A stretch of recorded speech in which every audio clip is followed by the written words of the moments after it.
Hello, so in this video we're going to look at our first method of solving a first order linear ODE, but we're going to look at the case with constant coefficients. Okay, constant coefficients. So in other words, if you remember in the last video I introduced what a first order linear ODE was, and it was this thing. So basically we had the first derivative, okay, and we also had a function y, and that function y was in terms of t. I thought that maybe I sort of went away from that video, and I thought another way I could kind of explain what's going on is almost like a layer. Almost like a layer. You're used to dealing with equations that very much look like this. So for example, you'd have y equals t squared plus 3t plus 7.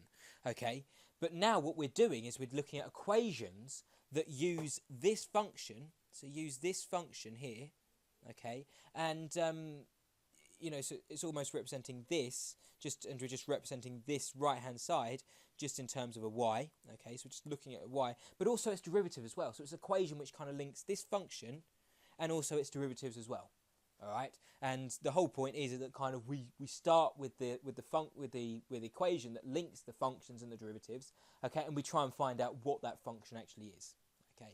So that's what's going on here. Just a small thing. And we're going to actually look at this case, in this case, with a linear constant coefficient ODE. Okay, so we're going to look at something like this. So in other words, we have the derivative of y with respect to t, so we're assuming that y is dependent on t, right? And we've got constant coefficients in front of like the y and in front of the b. Notice that we never really have constants in front of the highest derivative. So in other words, it's monic, so that there's no constants in front of the highest derivative, all right? And the reason why we do that kind of deliberately, because it just makes things easier to solve. And it's actually really easy to do. Say, for example, if we have, I don't know, say, for example, if we have 4 dy by dt equals 16y, for example. 16y, yeah. Then we could quite easily make this monic, so there's no constant in front of the highest derivative, which of course is the dy by dt part, just by dividing through by 4. So if we divide through by 4, we end up with 4y on the right hand side. So dy by dt equals 4y. So that's generally true for every single linear first order, or any order ODE. Actually, we just divide through by the constant in front of the highest derivative. Okay, but the one which we're going to actually look at, we're going to look at this one. Let's look at this one, and we look at a technique of how we can solve this. Now the thing is, I'm going to show you first of all if we just had that. Okay, so dy by dt equals 4. Well, how would we solve that? Right. Well, the answer. Well, what this is basically saying is that the derivative of some function y with respect to t is equal to 4. So what was that original function? Okay, now you can integrate it, so you can say that y is equal to the integral of 4 dt. Yeah, you can integrate it with respect to t. That's the same thing there. Okay, if you differentiate something with respect to t, okay, that's just same as saying the thing which you started with, which is integrating. It's a bit like, it's kind of by the fundamental law of calculus, integration and differentiation are opposite processes. Okay, so what was that original function? Well, it was 4t, yeah, that's just the integral of 4 dt, but then we've got to have plus some constant of integration, okay, and we call that c, right? So that's if we had that, but now what I'm saying is, what if we had an equation now involving the function derivative? So it's now no longer 4, but it's 4y. Well, we use a very similar kind of technique, except for the fact that we can't do this, right? We can't say that y is equal to the integral of 4y dt. Yeah, because this kind of becomes messy, because we've got a y sitting here. Yeah, and we've got a y sitting here as well. So it's an equation within like an integral. Yeah. So what we have to do is we do integrate, but we have to be slightly clever first. And so what we have to basically do is isolate the y's on one side and the t's on the other, and we have to essentially treat this derivative as a fraction. And actually, this is really useful to treat this as a fraction. Strictly speaking, it's not a fraction as such. It's it's a derivative, but the way that it works, it can be treated as a fraction. Okay, so the way to do it is we isolate the y's. I'm going to isolate the y's on the left-hand side. So we've got a y at the moment on the right-hand side. So in order to get rid of this y on the right-hand side, we're going to have to divide. At the moment, it's multiplied by y, so we're going to have to divide by y to get it on the left-hand side. Yeah. So we end up with 1 over y dy by dt equals 4. Well, that's good, but look, we've still got something involving t. In this case, it's a dt on the left-hand side. So we need to isolate that. Well, I've just said we're going to treat it like a fraction. So if we multiply by dt, yeah, here, because this is a divide by dt at the moment. So if we multiply by dt, then we'll get rid of that. But we also have to multiply by dt there. Okay, so this is what we end up with there. Okay, so we end up with this. Okay, and then we just integrate both sides now. And look, this already looks like an integral. If we stick an integral sign like that, that's immediately an integral. Okay, and then we just integrate both sides automatically. So we end up with ln y equals, and this is plus some constant of integration. I'm going to call it c1. Okay, so the derivative of 1 over y is the natural logarithm of y, plus some constant of integration, because it's not a definite integral. So in other words, you can have any constant here, is equal to, well, what's this? It's 40, again, plus another constant of integration. Now, we don't normally write it like that, okay, with these two constant of integrations on one side. Normally, what we do is we can write, you know, if we take this c1 over to this right-hand side, so we end up with ln y equals 4t plus c2 minus c1, yeah? All right, well, look here. We've got a constant, take away another constant. Well, that's still going to be a constant. Yeah, we've got a constant, take away another constant. It's like 4 take away 3. They're both constants. But we're still going to end up, we're going to end up with 1, which is just another constant. Right? So what we end up with is that ln y is equal to 4t plus c, let's just say. So c2 minus c1, let's say that c2 minus c1 equals c. Now, normally, you don't have to write all of these intermediate steps. You can just jump from there straight to there. Yeah, so in other words, you just combine it into one constant automatically. And actually, when you become more familiar with these kind of examples, you'll automatically do that anyway. I'm going to ask you a quick question, though, and perhaps it's a slightly superfluous question. Perhaps you already know the answer. But why do we have to add, let me just go back to here. Why do we have to add a constant of integration? Whenever we integrate, and if we haven't got two limits that we integrate with respect to, why do we have to add a constant of integration? Well, the answer is that if we if this is now y equals 4t plus c plus some constant, okay? Well, the idea is that if we differentiate this, we should end up back at here. Yeah, if we differentiate this, we should end up back at 4.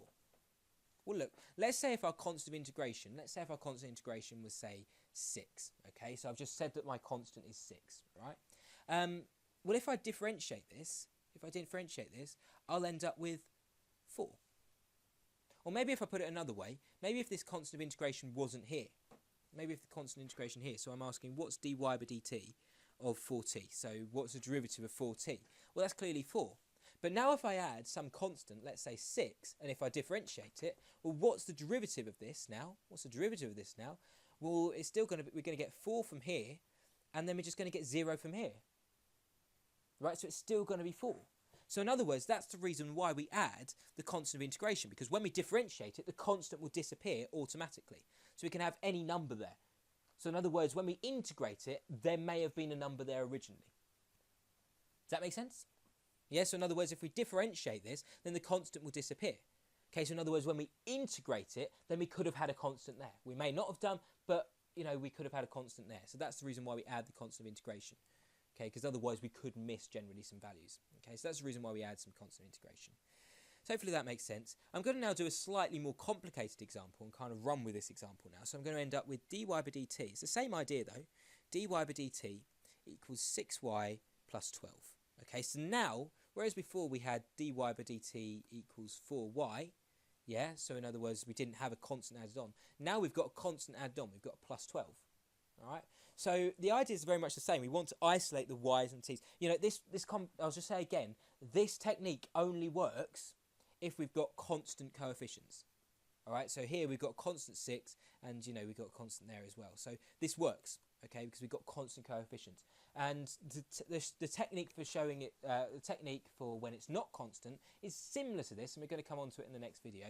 But we have to make kind of a few adjustments to it. All right.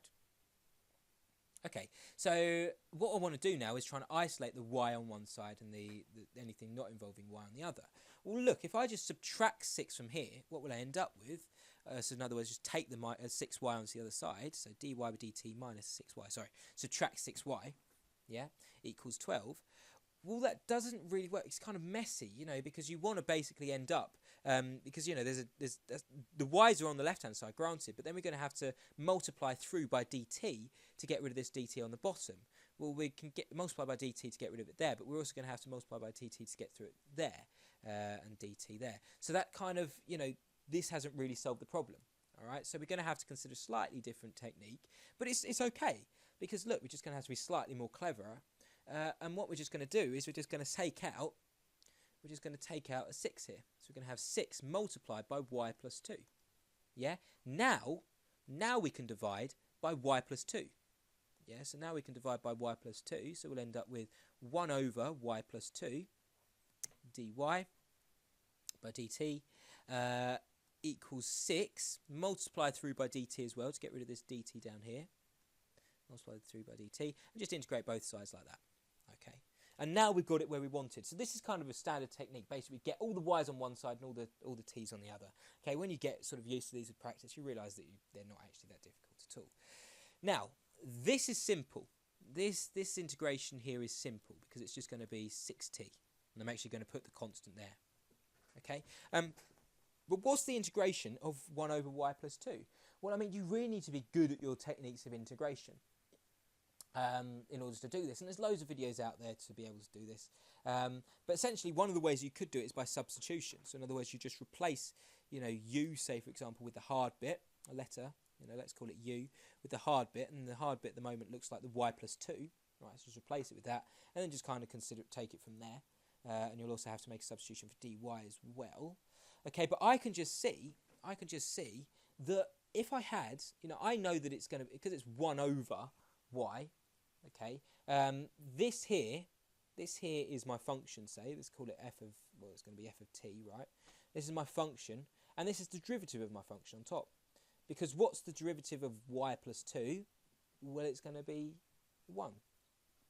Yeah, so my function there you go, that's a bit better. So this is my function on the bottom, y plus 2, and this is the derivative of my function on top. So when I've got that thing going on, the derivative of my function over my function, okay, then I know that it's going to be the logarithm of my function. Yeah? Okay, so in other words, I just know that this is going to be the logarithm of y plus 2. Another way that you could see that is, just basically saying, well, because it's 1 over something, there's a good chance it's going to be ln. It's going to be natural logarithm. So you just ask, well, okay, I think it's likely to be logarithm of y plus 2, but I'm going to check that by differentiating. So I'm going to take the logarithm of y plus 2 and then use the chain rule to differentiate that. So I differentiate it, I should get 1 over y plus 2.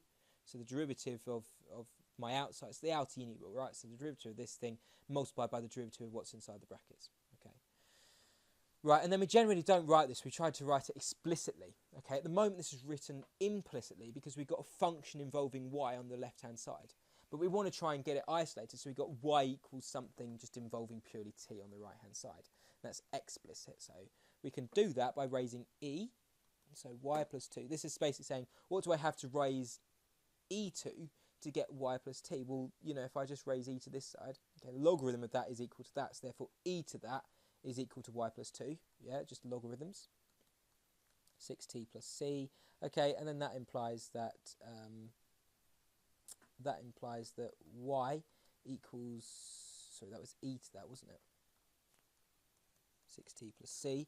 Well, look, this is 6t plus c. Well, this is just the same as saying e to the 6t multiplied by e to the c. And if I just let e to the c go to some constant, let's call it a, yeah, because that's going to be e to some, e to some constant is just going to be still a constant, right? Because e is constant, c is a constant, so it's a bit like saying 2 to the power of 3. That's still going to be a number, yeah? It's not going to vary at all. So I'm going to actually write it as a e to the 6t. It's the same thing, okay? So I've got a to e to the 6t, but now I just subtract 2 from both sides. And actually I could have written this one up here, explicitly as well. So y equals e to the 4t plus c is just the same as a e to the 4t, okay? So that's generally how to do it. Now, suppose that we had some initial data. So this at the moment is in a very, very general form, okay? A could literally be anything. Y and t are our variables. So this is our function now. This is our function that satisfies, where is it? where's our original one? This equation here. Okay, so y equals, what was it? A e to the 6t minus 2. That satisfies this equation. And you can go ahead and check it. You can go ahead and check it. But we don't know what a is. A could be any number we like. Okay, so suppose we had some initial data. Suppose we had some initial data. It's sometimes called an initial value problem. So in other words, we had y of 0 equals 10, for example. Okay, well, what this is basically saying is that when t equals 0, y is equal to 10. You happy with that? Because y is a function, so whenever we plug t equals 0 into this function up here, we should get 10 out. So let's just do that, yeah? So we get y, which of course is 10, yeah, equals a e to the 6t, which remember is 0, so it's going to be 6 times 0. So this power up here is going to go to 0, and then we just got a minus 2 hanging around at the end. I've literally just replaced t with 0 and y with 10 in this equation up here. Okay, so let's just do a little bit of rearranging. Well, what's e to the power of 1? E to the power of 0, that's just going to be 1, right? So we're going to end up with 1 here. So 10 equals a minus 2. So let's plus 2 to both sides. We end up with 12. So therefore, a equals 12. Okay, so now I can sub that back into my original equation. So I had y equals a e to the 6t minus 2. Okay, now I know that a equals 12. I can just replace a with 12. And that is my particular solution. That is my particular solution. Okay, so now I know what the constants are. Okay, so I'm happy. I know what the constants are. There's no constants there, so I've got a particular solution. Okay, I'm going to talk very, very quickly now about this thing called equilibrium solution. So an equilibrium solution is a bit like a stationary point. Okay, it's exactly the same as a stationary point, in fact. So here we've got y against t. Okay, and say if we had something like this, or even just x, let's say, because it's a more familiar point. Well, you find the stationary point, this thing up here, because it's when the gradient is equal to 0. It's when the gradient is not 0, is not changing. It's kind of completely flat. Yeah, it's not at the slope. It's completely flat. So therefore, the gradient dy by dx is equal to 0, and so we kind of find the gradient. So now if we had y equals 12e to the 6t, like we had up here, minus 2. Okay, if we want to find the equilibrium point of this solution, we just differentiate it. We differentiate it with respect to t. Okay, and we know that that is we know from above that is 6y plus 12. Yeah, 6y plus 12 from the solution above. So we can just set that equal to 0. So we can set that equal to 0, and we can solve what will y equal at that equilibrium point. So what's the y value at that equilibrium point? So we'll end up with 6y plus 12 equals 0. So that implies that, what is it going to be? 6y equals minus 12. Divide by 6, we should end up with minus 2. Okay, so my equilibrium point y equals minus 2, and we can plug that back into this equation to find out what t is as well. Okay, so, end up with minus 2 equals 12e to the 6t minus 2 plus 2 to both sides, which end up with 0 then. End up with 0. So that implies then that e to the 6t equals 0. So that implies that if we then take logarithms of both sides, then we end up with 6t equals... that's not going to happen, is it? Huh. Okay, so hopefully you get the idea then.